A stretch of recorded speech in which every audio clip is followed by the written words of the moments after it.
राज्य सरकारनं सुरू केलेल्या आपले सरकार 2.0 वरील तक्रारी निकाली काढण्यासाठी जिल्हा परिषद ठाणे सामान्य प्रशासन विभागाकडून विशेष मोहीम राबवण्यात आली आहे। जिल्हा परिषदेस आपले सरकार पोर्टलवर 2762 तक्रारी प्राप्त झाल्या असून 2665 तक्रारी निकाली काढण्यात आल्या, तर 99 तक्रारी पुढील कार्यवाहीसाठी क्षेत्रीय स्तरावर विस्तृत अहवाल मागणीसाठी प्रलंबित आहेत।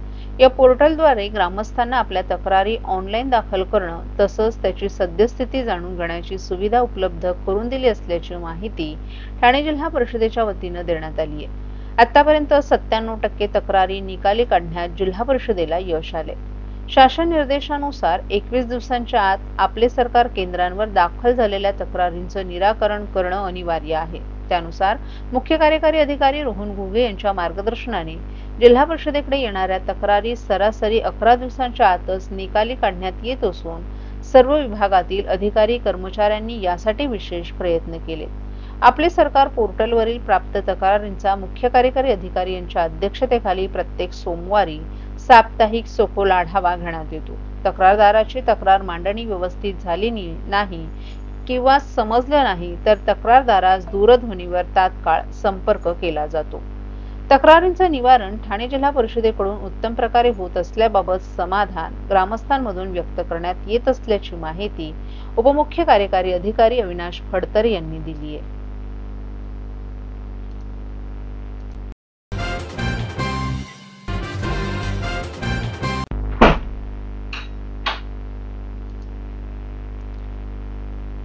ठाण्यातील हायलँड सुपर स्पेशालिटी हॉस्पिटलनं ट्रायजेमिनल न्यूरॅल्जिया या दुर्मिळ आणि अत्यंत वेदनादायक आजारानं ग्रस्त असलेल्या 2 रुग्णांवर यशस्वी शस्त्रक्रिया करून त्यांना नवीन जीवनदान दिले। सुसाईड डिसीज म्हणून ओळखला जाणारा हा आजार चेहऱ्यावरील तीव्र वेदनांसाठी कुप्रसिद्ध आहे। हॉस्पिटलचे आघाडीचे न्यूरोसर्जन डॉक्टर चंद्रनाथ तिवारी यांनी तबस्सुम हाफिज आणि नामदेव पाटील या 2 रुग्णांवर ही शस्त्रक्रिया केली आहे। तबस्सुम गेल्या 2 वर्षांपासून असह्य वेदनांनी त्रस्त होती। सुरुवातीला दातांच्या समस्येसारखे वाटल्यानं तिने अनेक दंतचिकित्सकांचा सल्ला घेतला, परंतु उपचार निष्फळ ठरले। शेवटी डॉक्टर तिवारी यांच्या मार्गदर्शनाखाली तिला योग्य निदान मिळालं आणि 19 ऑगस्ट रोजी शस्त्रक्रिया यशस्वीरित्या पूर्ण झाली। आज ती पुन्हा हसत बोलत आणि सामान्य जीवन जगत आहे। तर दुसरे रुग्ण रिक्षाचालक नामदेव पाटील यांनाही चेहऱ्यावर विजेच्या झटक्यांसारख्या वेदना होत होत्या। अनेक उपचारानंतरही फरक न पडल्यानं त्यांनी हायलँड हॉस्पिटलमध्ये दाखल होऊन 13 मे रोजी शस्त्रक्रिया करून घेतली। आज ते पुन्हा आपल्या दैनंदिन आयुष्यात परतलेत। TN हा एकतर्फी विकार असून अचानक येणाऱ्या तीव्र वेदनांचा यात त्रास होतो। यामुळे रुग्णांच्या मानसिक आणि शारीरिक आरोग्यावर गंभीर परिणाम होतो। मात्र योग्य निदान आणि शस्त्रक्रियेद्वारे यातून पूर्ण बरं होणं शक्य असल्याचं डॉक्टर तिवारी यांनी सांगितलं। या यशस्वी शस्त्रक्रियांमुळे हायलँड सुपर स्पेशालिटी हॉस्पिटलचं नाव पुन्हा एकदा ठळकपणे पुढे आलं असून चेहऱ्यावरील वेदनांनी त्रस्त असलेल्या रुग्णांसाठी आशेचा किरण ठरलंय।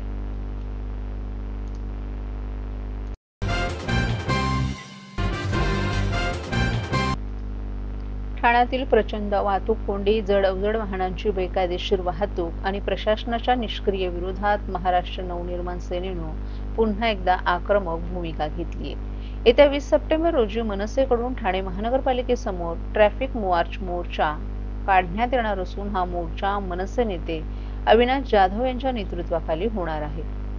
सोमवारी झालेल्या प्रशासनाच्या बैठकीत उपमुख्यमंत्री एकनाथ शिंदे यांनी घोडबंदर रस्त्यावर रात्री 12 वाजल्यानंतर जड वाहने सोडण्याचे आदेश सर्व यंत्रणांना दिले आहेत। याच पार्श्वभूमीवर मनसेनं प्रशासनाला थेट इशारा दिलाय। जर हे ट्रक 12च्या आत रस्त्यावर दिसले तर मनसे कार्यकर्ते ते फोडून टाकतील असा इशारा देण्यात आलाय। अविनाश जाधव यांनी पत्रकार परिषदेत उपमुख्यमंत्र्यांचा आदेश पाळणार नसेल तर कोणाचा आदेश पाळणार? सरकार प्रशासन चालवत आहे की राजकीय नेते चालवत आहेत? अशाच प्रकारचे आदेश परिवहन मंत्र्यांनी दिले होते। दुसऱ्या दिवशी देखील अवजड वाहनं मात्र सुरू होती।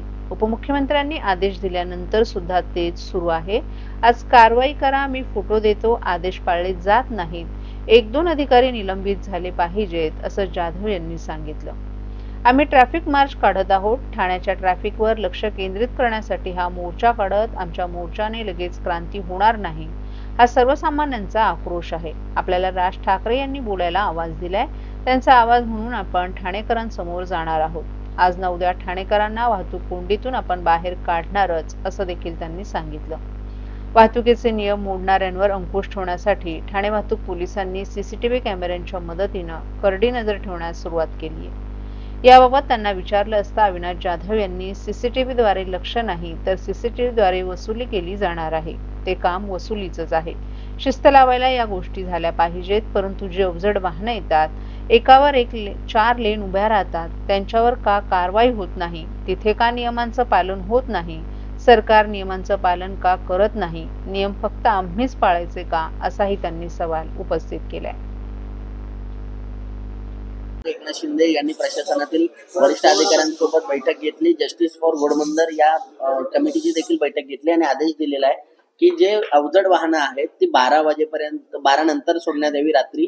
मात्र आता सुद्धा ही अवजड वाहनं नाही, ते दुपारी 12 बोलले असतील, कारण आता जर तुम्ही ज्युपिटर हॉस्पिटलच्या ब्रिजच्या खाली गेलात तर तिथे 4 लेनचे ट्रॅफिक हेवी ट्रक लागलेले आहेत. आणि आत्ताच म्हणजे आम्ही आत्ताची गोष्ट करतोय, काही वेळापूर्वी 5-10-15 मिनिटापूर्वीची गोष्ट आहे की आत्ता देखील तिथे हेवी ट्रक उभे आहेत. सो जर माननीय उपमुख्यमंत्र्यांचा जर तुम्ही आदेश पाळणार नसाल तर आदेश पाळणार कोणाचा मग? सरकार प्रशासन चालवते की राजकीय नेते चालवत आहेत हेच कळत नाहीये. याच्या आधी देखील अशाच प्रकारचे आदेश परिवहन मंत्र्यांनी दिले होते की डिसेंबर पर्यंत ठाण्यामध्ये हेवी ट्रकला बंदी. दुसऱ्या दिवशी देखील हेवी ट्रक चालू होते. काल माननीय उपमुख्यमंत्र्यांनी हा आदेश दिलेला आहे, त्याच्यानंतर पण ते चालू आहे. सो मला कळत नाहीये की नक्की सरकार प्रशासन चालवत आहे, अधिकारी चालवत आहेत की राजकीय नेते चालवत आहेत. एकीकडे असं पण म्हटलं जात आहे की जर हे वेळा पाळल्या गेल्या नाही तर अधिकाऱ्यांवरती कारवाई केली जाईल. मी तेच सांगतो, आज कारवाई करा, कारण आज चालू आहे. आता मी पाहिलं तर त्याचे फुटेज आणि फोटो देतो तुम्हाला. आदेशच पाळला जात नाहीये ना, मग आज सकाळचा आहे, याच्यात 1-2 अधिकारी सस्पेंड झाले पाहिजेत. बघूया होतात का. मागील अनेक दिवसांपासून ही वाहतूक. सर्व नागरिकांना आवाहन करण्यात येत आहे की सध्या डासांमार्फत पसरणाऱ्या डेंग्यू या आजाराचा प्रसार रोखण्यासाठी प्रत्येकाने पुढील प्रमाणे कार्यवाही करावी. डेंग्यू आजार एडिस इजिप्ती हा डास चावल्याने होतो. या डासांची पैदास साचलेल्या किंवा साचवलेल्या स्वच्छ पाण्यामध्ये होते. 8 दिवसांपेक्षा जास्त दिवस पाणी उघडे व साचून राहिल्यास त्यात डास अंडी घालतात. अंड्यांच्या अळ्या तयार होऊन पुढे डास तयार होतात. यासाठी आपल्या घरातील पाणी साठे, उदाहरणार्थ बॅरल्स, पिंपे, टाक्या, हौद, रांजणे इत्यादी दर आठवड्याला रिकामे करून घासून पुसून कोरडे करून पुन्हा भरावे. 1 दिवस कोरडा दिवस म्हणून पाळावा. पाणी साठ्यांना घट्ट झाकणे बसवावीत किंवा जुनी साडी, चादर, धोतर यांनी बांधून झाकून ठेवावीत, म्हणजे डास त्यात जाऊन अंडी घालणार नाहीत. घराच्या गच्चीवर, आजूबाजूला, अंगणात कोठेही पाणी साचू देऊ नये. भंगार सामान उघड्यावर टाकू नये, उदाहरणार्थ टायर्स, प्लास्टिक सामान, कुंड्या, टाकाऊ वस्तू इत्यादी. अशा सामानात पावसाचे पाणी साठून त्यात डेंग्यूच्या डासांची पैदास होते. घरातील कूलर्स, फ्रीजच्या पाठीमागील ट्रे हे देखील वेळोवेळी कोरडे करावेत. लक्षात ठेवा, नुसत्या फवारणीने डास घनता कमी होत नाही, तर त्यासाठी डास पैदास ठिकाणे नष्ट करणे ही आपल्या सर्वांची जबाबदारी आहे. कोणताही ताप अंगावर न काढता जवळच्या शासकीय रुग्णालयात मोफत औषधोपचार घ्या. अशा प्रकारे नागरिकांनी सहकार्य केल्यास डेंग्यूचा प्रसार रोखणे सहज शक्य आहे.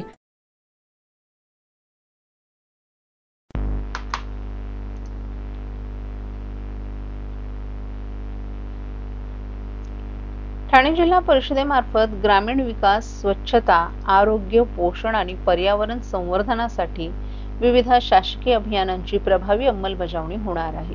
या संदर्भात आज मुख्य कार्यकारी अधिकारी रोहन घोगे यांच्या अध्यक्षतेखाली पत्रकार परिषदेत घेण्यात आली. मुख्यमंत्री समृद्ध पंचायत राज अभियानाअंतर्गत ग्रामपंचायत, पंचायत समिती आणि जिल्हा परिषदा यांना कामगिरीनुसार पुरस्कार देऊन ग्रामविकासाला गती देण्यात येणार आहे. सुशासन, सक्षम पंचायत, जलसमृद्ध व स्वच्छ गाव, सामाजिक न्याय, लोकसहभाग या घटकांवर विशेष भर देण्यात येणार असून 245.20 कोटी रुपयांचे एकूण 1902 पुरस्कार वितरणाचं नियोजन आहे। या अभियानाचा जिल्हा शुभारंभ 17 सप्टेंबर रोजी ग्रामपंचायत खोणी कल्याण येथे उपमुख्यमंत्री एकनाथ शिंदे यांच्या हस्ते होणार आहे। हरित महाराष्ट्र समृद्ध महाराष्ट्र अभियानाअंतर्गत वृक्षारोपण, जलसंधारण भर देण्यात येणार आहे। ठाणे जिल्ह्यासाठी 1,54,300 वृक्ष लागवडीचं उद्दिष्ट निश्चित करण्यात आलं असून सर्व ग्रामपंचायतींमध्ये 17 सप्टेंबर रोजी वृक्षारोपण मोहीम होणार आहे। सेवा पंधरवडा 17 सप्टेंबर ते 2 ऑक्टोबर दरम्यान आरोग्य शिबिर, रक्तदान, स्वच्छता उपक्रम तसंच शासकीय सेवा थेट नागरिकांपर्यंत पोहोचवण्यावर केंद्रित असेल। स्वच्छता ही सेवा अभियानाची यावर्षीची थीम स्वच्छतोस्तु असून 25 सप्टेंबर रोजी महाश्रमदान तसंच विशेष ग्रामसभेत स्वच्छ सुजल गाव घोषित करण्याचं उद्दिष्ट आहे। स्वस्थ नारी सशक्त परिवार अभियानाअंतर्गत महिलांच्या आरोग्य तपासण्या, कर्करोग आणि मधुमेह निदान, लसीकरण आणि पोषण सत्रांचं आयोजन होणार आहे। तर राष्ट्रीय पोषण माह अंतर्गत स्थानिक आहाराला प्रोत्साहन, पोषण वाटिका आणि तृणधान्य प्रसार यावर भर असेल।